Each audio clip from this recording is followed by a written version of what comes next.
ذرا تصور کریں، ایک ایسی کتاب جو دنیا کے سب سے بڑے رازوں کو چھپائے ہوئے ہے، ایک ایسی تحریر جو علم، جادو اور روحانی طاقت کا منبع سمجھی جاتی ہے۔ وہ کتاب جو صدیوں سے مفقود ہے، لیکن اس کے بارے میں کہانیاں ہر دور میں سنائی جا رہی ہیں۔ کیا یہ واقعی موجود تھی یا یہ محض ایک مت ہے جو انسان کی لامحدود جستجو کی عکاسی کرتی ہے؟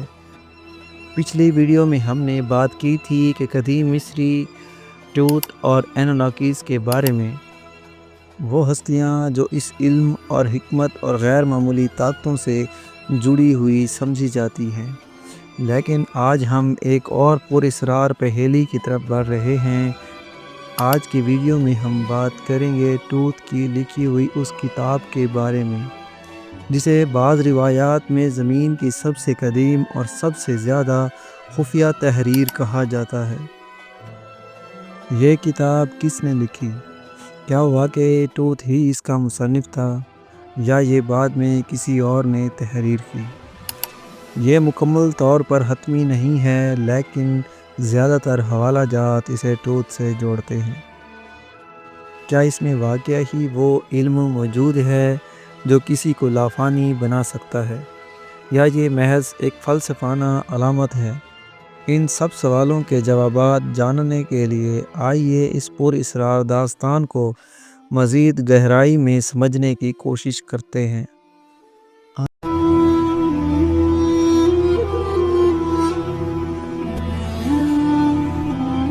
آج کا ہمارا ٹاپک ہے ایمرلڈس ٹیبلٹس۔ ایمرلڈ ٹیبلٹس ایک پراسرار اور قدیمی تحریر سمجھی جاتی ہے، اسے ہرمیس ٹریسمیجسٹس سے منسوب کیا جاتا ہے۔ ہرمیس ٹریسمیجسٹس ایک افسانوی شخصیت ہے جسے یونانی دیوتا ہرمیس اور مصری دیوتا ٹوت کا امتزاج مانا جاتا ہے، اور یہ لفظ جو دیوتا کہا جاتا ہے اس کا ہمارے عقیدے سے کوئی مطلب نہیں۔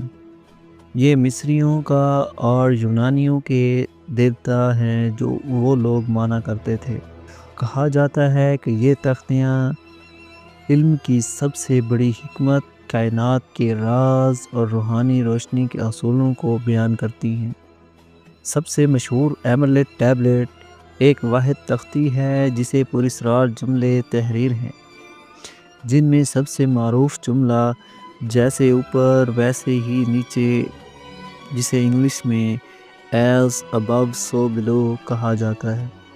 یہ جملہ علم کیمیا اور روحانی علوم میں بنیادی حیثیت رکھتا ہے، اور اس کا مطلب یہ ہے کہ کائنات اور انسان ایک دوسرے سے جڑے ہوئے ہیں، اور اگر ہم ایک دوسرے کو سمجھ لیں تو دوسرے کو بھی جان سکتے ہیں۔ ایمرلڈ ٹیبلٹس کی حقیقت بہت پراسرار ہے۔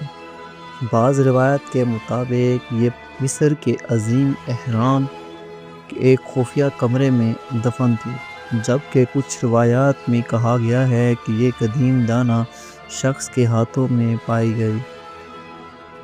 سب سے پہلے اس کا ذکر 8ویں صدی عیسوی میں عربی متون میں ملتا ہے، اور بعد میں یورپی علم کیمیا دانوں نے اسے نشاط ثانیہ کے دور میں دریافت کیا اور اس کا ترجمہ کیا۔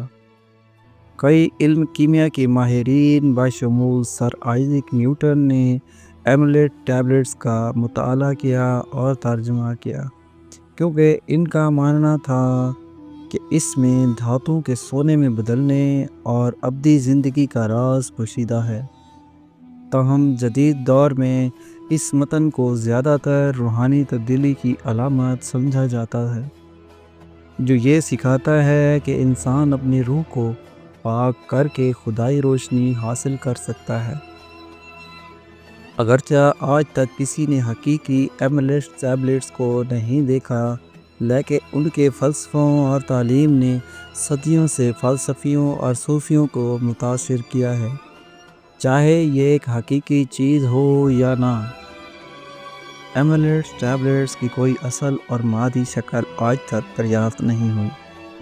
ان کے بارے میں جو معلومات موجود ہیں وہ قدیم روایات، عربی اور یورپی تحریروں اور علم کیمیا کے متون میں ملتی ہیں۔ کچھ کہانیاں بیان کرتی ہیں کہ یہ تختیاں مصر کے عظیم پیرامڈ کے نیچے ایک خفیہ کمرے میں دفن تھیں، جبکہ بعض روایات کے مطابق انہیں قدیم بابلی یا یونانی حکمت کے ماہرین نے تحریر کیا۔ سب سے پہلا تحریری حوالہ 8ویں صدی عیسوی میں ایک عربی متن میں ملتا ہے، اور بعد میں نشاط ثانیہ کے یورپی فلسفیوں اور جیسے آئزیک نیوٹن اور دیگر علم کیمیا کے ماہرین نے اس کا مطالعہ کیا۔ کیونکہ کسی نے آج تک ان تختیوں کو خود نہیں دیکھا، اس لیے یہ زیادہ تر ایک روحانی اور فلسفیانہ علامت سمجھی جاتی ہے۔ اب یہاں پر کچھ سوال یہ پیدا ہوتے ہیں کہ کیا یہ کتاب واقعی ہی اس دور میں موجود تھی یا صرف یہ ایک کہانی ہے؟ اگر یہ کہانی ہوتی تو کیا مصریوں کے پاس یا یونانیوں کے پاس ایسے علوم کہاں سے آ سکتے تھے؟ ایسی ہی مزید ویڈیوز دیکھنے کے لیے آپ ہمارے چینل سے جڑے رہیں۔